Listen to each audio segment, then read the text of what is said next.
খেলাধুলার নয়া যুগে দেশ। সিলেটে নতুন করে স্পোর্টসের উদ্বোধনে প্রধানমন্ত্রীর জমি নষ্ট না করে রেলের উন্নীতকরণের চিন্তা সরকারের।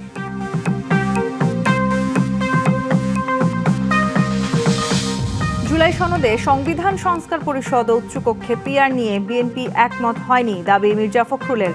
সংস্কারের বিষয়ে আগের অবস্থানে নেই বিএনপি, বলছে এনসিপি। বিপণন কোম্পানির গাফিলতিতে জ্বালানি সংকট হয়েছিল, দাবি জ্বালানি মন্ত্রীর। কৃত্রিম সমস্যায় পাম্পগুলোতে ছিল যানবাহনের দীর্ঘ সারি।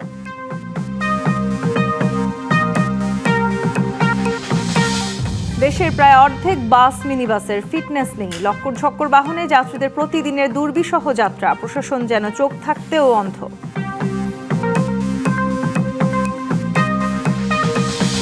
হাওড়ে সোনালী ফসল হারিয়ে হাহাকার কৃষকের। বৃষ্টিতে বাড়ছে দুশ্চিন্তা, বৈরী আবহাওয়ায় নষ্ট হচ্ছে কেটে রাখা ধান। ইরানকে গুড়িয়ে দিতে গিয়ে নিজেই ঘায়েল যুক্তরাষ্ট্র। মধ্যপ্রাচ্যে তেহরানের হামলায় ক্ষতিগ্রস্ত 16 মার্কিন ঘাঁটি, মেরামতে লাগবে $50 বিলিয়ন।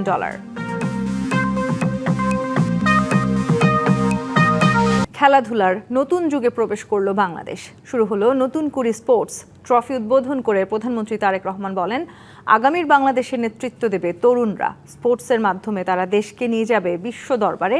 সেই লক্ষ্য পূরণে নবীন খেলোয়াড়দের পাশে থাকবে সরকার।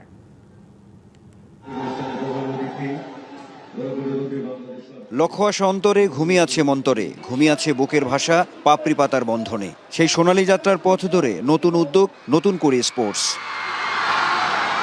সিলেট জেলা স্টেডিয়ামে প্রধানমন্ত্রী তারেক রহমানের নতুন করে স্পোর্টসের উদ্বোধনের মধ্য দিয়ে খেলাধুলায় নতুন যুগে প্রবেশ করল বাংলাদেশ। নতুন করে স্পোর্টসে ফুটবল, ক্রিকেট, ব্যাডমিন্টন, কাবাডি সহ 8টি ইভেন্ট প্রতিযোগিতার প্রদর্শন প্রধানমন্ত্রী সহ উপস্থিত সবাইকে মুগ্ধ করে। আজকের অনুষ্ঠানের স্টেডিয়ামে বসা শিক্ষার্থীদের বাঁধভাঙা উচ্ছ্বাসে প্রধানমন্ত্রী নিজেও দারুণ উচ্ছ্বসিত। এই নতুন করে স্পোর্টস অনুষ্ঠানের চিফ গেস্ট কারা? এই যে গ্যালারিতে ছোট বন্ধুরা বসে আছো, তোমরা হচ্ছে আজকের অনুষ্ঠানের চিফ গেস্ট। স্পোর্টসের মাধ্যমে দেশকে বিশ্ব পরিমণ্ডলে নিয়ে যাওয়ার পাশাপাশি তরুণদের আগামী নেতৃত্বের দায়িত্ব নেওয়ার আহ্বান জানান তিনি। তোমরা স্পোর্টসের মাধ্যমে সারা বাংলাদেশকে পৃথিবীর সামনে তুলে ধরবে। তোমরা প্রত্যেকে এক একজন বাংলাদেশের অ্যাম্বাসাডর হবে। তোমাদের ভিতর থেকে ভবিষ্যতে নেতৃত্ব তৈরি হবে। এই দেশকে তোমরা নেতৃত্ব দিবে, তোমরা সামনে এগিয়ে নিয়ে যেতে হবে। তোমাদেরকে পারবে। ইয়েস, তোমাদের মধ্যে থেকে এমপি হবে, মন্ত্রী হবে, প্রধানমন্ত্রী হবে, প্রেসিডেন্ট হবে তোমাদের মধ্যে থেকে এই বাংলাদেশে। শিক্ষার্থীদের উদ্দেশ্যে সরকার প্রধান বলেন, যে যা হতে চায় সেই ব্যবস্থাই করবে সরকার। তোমাকে ঠিক করে নিতে হবে তুমি কি করবে, এবং তুমি যখন নিজেকে ঠিক করে নিতে পারবে, নিজের লক্ষ্যকে স্থির করে নিতে পারবে, তখন তুমি সেই টার্গেট অ্যাচিভ করার জন্য সেই সামনের দিকে তোমাকে এগোতে হবে। সরকার থেকে আমরা আমাদের দেশের যেই সামর্থ্য আছে, যতটুকু আমাদের ক্যাপাবিলিটি আছে, আমরা আমাদের ছোট বন্ধুদের পাশে আছি। পরে স্টেডিয়ামে 8টি ইভেন্টের জোন পরিদর্শন করার পাশাপাশি নবীন খেলোয়াড়দের সঙ্গে কুশল বিনিময় করেন প্রধানমন্ত্রী। শিশু কিশোরদের প্রতিভা অন্বেষণের ঐতিহ্যবাহী অনুষ্ঠান নতুন কুড়ি, যা 1976 সালে বাংলাদেশ টেলিভিশন বা বিটিভির মাধ্যমে যাত্রা শুরু হয়েছিল, ঠিক একই আদলে ক্রীড়াভিত্তিক নতুন উদ্যোগ নতুন কুড়ি স্পোর্টসের যাত্রা শুরু হলো। সংশ্লিষ্টরা বলছেন, এই উদ্যোগ নিঃসন্দেহে বাংলাদেশের ক্রীড়াঙ্গনকে দেশের গণ্ডি পেরিয়ে আন্তর্জাতিক মহলেও একটি নতুন জায়গা করে নেবে। Anwar Hossain, DBC news, Sylhet.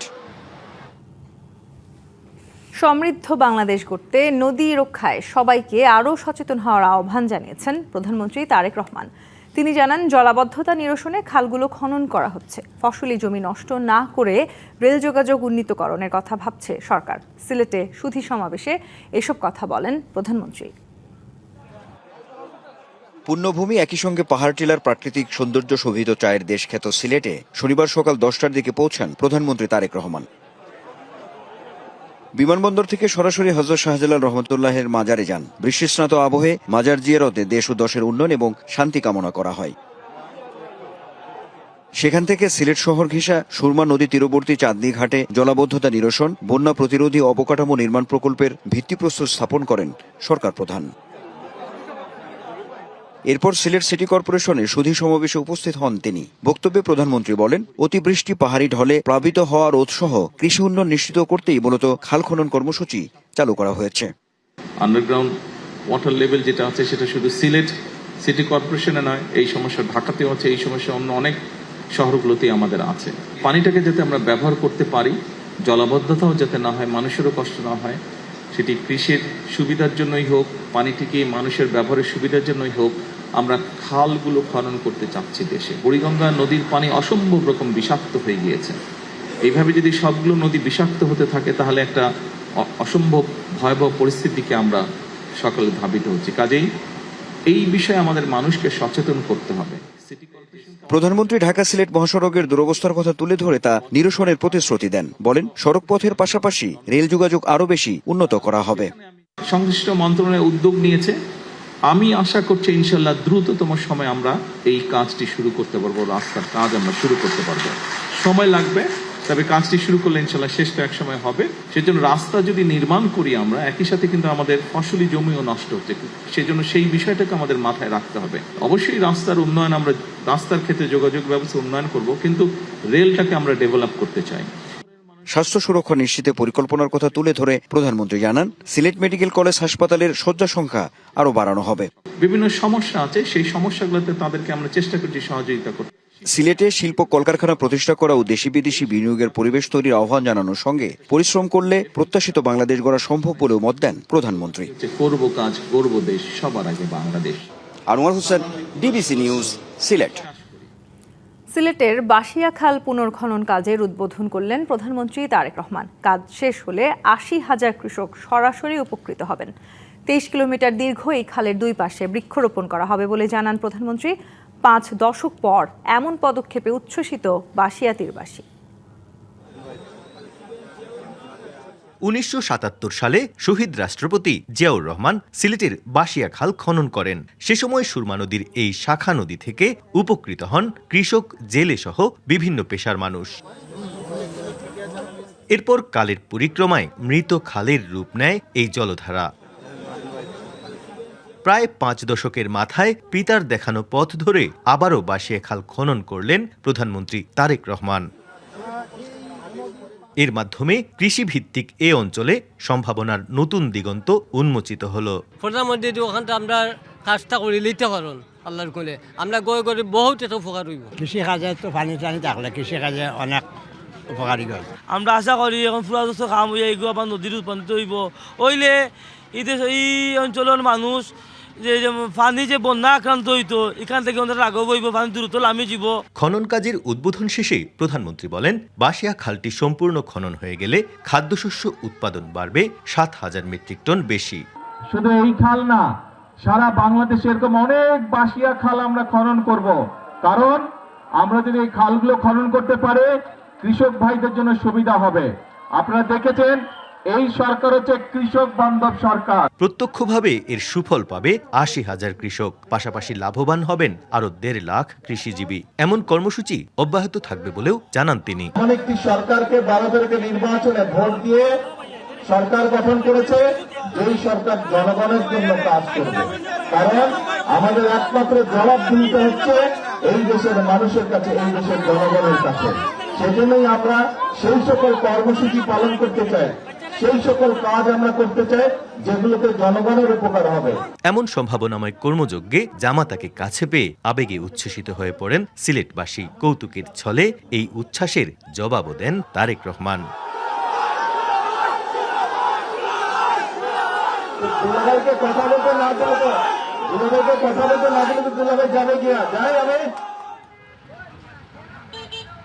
এই বাসিয়া খালটি খনন করেছিলেন শহীদ প্রেসিডেন্ট জিয়াউর রহমান। তার পদাঙ্ক অনুসারে তারেক রহমান আজ যে এই খালটি খনন উদ্বোধন করলেন, স্থানীয়রা চাইছেন এই খালটি খনন সম্পন্ন হবে এবং এর মাধ্যমে এই এলাকায় কৃষিতে একটি বিপ্লব সাধিত হবে বলে মত স্থানীয়দের। Pratyush Talukdar, DBC news, Sylhet. জুলাই সনদে সংবিধান সংস্কার পরিষদ ও উচ্চকক্ষে পিআর নিয়ে একমত হয়নি বিএনপি। সংসদের সমাধান হতে হবে বলে মন্তব্য করেছেন এলজিআরডি মন্ত্রী মির্জা ফখরুল ইসলাম আলমগীর। দুপুরে রাজধানীর শেরেবাংলা কৃষি বিশ্ববিদ্যালয়ে এক অনুষ্ঠানে বিএনপি মহাসচিব আরও বলেন, জুলাই সনদ সহ চলমান রাজনৈতিক বিষয় নিয়ে বিতর্ক থাকলেও তা নিয়ে অপরাজনীতি করার সুযোগ নেই। বলেন, জুলাই সনদ সই করার সময়ই যেসব বিষয়ে বিএনপি একমত নয় সেসব বিষয়ে নোট অফ ডিসেন্ট রেখেছে। এছাড়া অনেক বিষয়ে বিএনপির আপত্তি থাকলেও জনগণের প্রত্যাশা দেখে তাতে রাজি হয়েছে দলটি।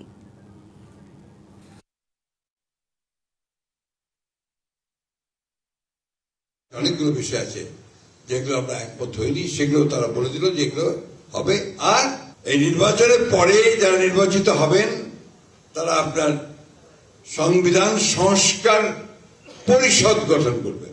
আমরা এটার সঙ্গে একমত একেবারেই হইনি, কারণ এটা কোনো নজির নেই।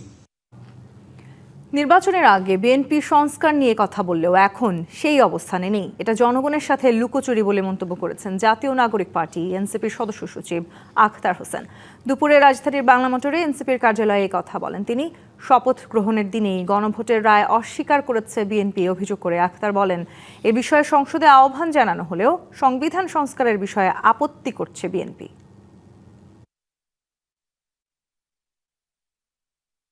নানাভাবে এই গণভোটের রায়কে সংবিধান সংস্কার পরিষদ বা জুলাই সনদ বাস্তবায়ন যে আদেশ, সেটাকে সরকার দলের তরফ থেকে কখনো বা প্রতারণা, অন্তহীন প্রতারণার দলিল বলা হলো, কখনো বা এটাকে অসাংবিধানিক আইনগত কর্তৃত্ব বহির্ভূত হিসেবে সেটাকে পরিচিত করানোর একটা প্রবণতা আমরা সরকার দলের তরফ থেকে দেখতে পেলাম। বিপণন কোম্পানিগুলোর গাফিলতির কারণেই জ্বালানি তেল নিয়ে সংকট দেখা দিয়েছিল। কৃত্রিম সংকটের কারণেই পাম্পগুলোতে ছিল যানবাহনের দীর্ঘ লাইন। এছাড়া জ্বালানি সচিব যেই নির্দেশনা দিয়েছেন অনেক ক্ষেত্রে তা সঠিকভাবে বাস্তবায়ন করা হয়নি। রাজধানীর বিয়াম মিলনায়তনে বাংলাদেশ ভূতাত্ত্বিক জরিপ অধিদপ্তর আয়োজিত সেমিনারে এসব কথা বলেন বিদ্যুৎ, জ্বালানি ও খনিজ সম্পদ মন্ত্রী ইকবাল হাসান মাহমুদ। যে বিদ্যুতের আমাদের জ্বালানির যে সংকটটা দেখা দিচ্ছে, সংকটটা আমি বলি না, এটা আর্টিফিশিয়াল সংকট হয়েছে, আর্টিফিশিয়াল লাইন হয়েছিল। এখানে যে বেঙ্গলে যে ফ্যামিন হয়েছিল, সেখানে বলেছে যে এটা মোস্টলি হয়েছিল ডেলিভারির জন্য, সাপ্লাইয়ের জন্য হয়েছিল। তা আমাদের এখানে আর্টিফিশিয়াল মোটরসাইকেলের লাইন লাগছে, পলিটিক্যাল একটা মোটিভেশন ছিল। সরকার আসে, সরকার যায়, সড়কে লক্কর ঝক্কর বাস থেকেই যায়। আনফিট গাড়ি সরিয়ে নিতে বিভিন্ন সময় বিভিন্ন সরকার সময় বেঁধে দিলেও কাজীর গরু কেতাবেই রয়ে গেছে। বিআরটিএর তথ্য অনুযায়ী সারা দেশে ৮৬,০০০-এর বেশি বাস মিনিবাসের মধ্যে ফেব্রুয়ারি পর্যন্ত ফিটনেস সনদ হালনাগাদ ছাড়াই চলাচল করছে ৪১,০০০। মালিক সমিতি বলছে, একবারে সব পুরনো বাস তুলে দিলে তৈরি হবে সংকট। সড়কে ত্রুটিপূর্ণ বাসের জন্য বিআরটিএকে দায়ী করে তদারকি বাড়ানোর পরামর্শ পরিবহন বিশেষজ্ঞদের।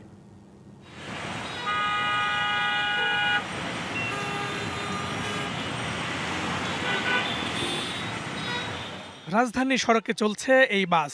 এমন কালো ধোঁয়ায় সড়ক অন্ধকার করে চলছে আরো বহু বাস। সিগন্যাল লাইট নষ্ট, ভাঙা গ্লাস আর চাকার অবস্থাও নাজুক। জোড়াতালি দিয়ে এমন লক্কর ঝক্কর গাড়ি দাপিয়ে বেড়াচ্ছে রাজধানীর রাজপথ। বিআরটিএর হিসেবে ঢাকায় নিবন্ধিত বাস মিনিবাস ৫৪,০০০-এর মতো। রাজধানীতে চলাচলকারী গাড়ির মধ্যে মেয়াদোত্তীর্ণ ১৬,১৯৮টি, অর্থাৎ ৩০%ই মেয়াদোত্তীর্ণ।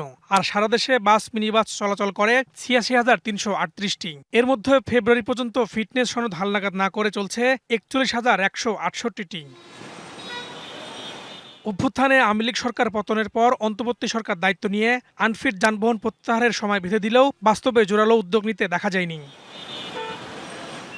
২০২৪ সালে টিআইবির গবেষণায় জানায়, ব্যক্তি মালিকানাধীন বাস থেকে বছরে ১,০০০ কোটি টাকার বেশি চাঁদা আদায় হয়। এর ভাগ পান রাজনৈতিক দলের পরিচয়ধারী ব্যক্তি, পুলিশ, বিআরটিএর কর্মকর্তা সহ অনেকে।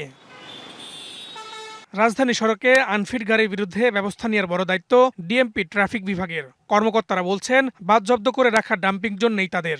স্ক্র্যাপ নীতিমালা সম্পূর্ণ বাস্তবায়নের ক্ষেত্রে কিন্তু বিআরটিও সংশ্লিষ্ট, সুতরাং এখানে তাদের একটা খুব দ্রুত একটা ভূমিকা রাখতে হবে। এই গাড়িগুলোকে যদি আমরা স্ক্র্যাপের আওতায় যদি একেবারে ওই পর্যায়ে না নিয়ে যেতে পারি, তাহলে কিন্তু শুধু মামলা দিয়ে এটাকে নিয়ন্ত্রণ করা সম্ভবপর হবে না। আওয়ামী লীগ আমলে পরিবহন মালিক সমিতির নেতৃত্বে ছিলেন দলটির নেতা খন্দকার এনায়েত উল্লাহ, এখন নেতৃত্বে বিএনপিপন্থী সাইফুল আলম। নতুন বাস নামিয়ে পুরনোগুলো প্রত্যাহারের পক্ষে তার মত।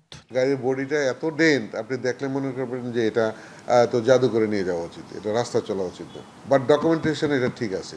এই ধরনের গাড়ির সংখ্যা কিন্তু প্রচুর আছে। এটা হচ্ছে মিসম্যানেজমেন্টের কারণে। টোটাল যে ব্যবস্থাপনা এটাতে যারা সম্পৃক্ত আছে।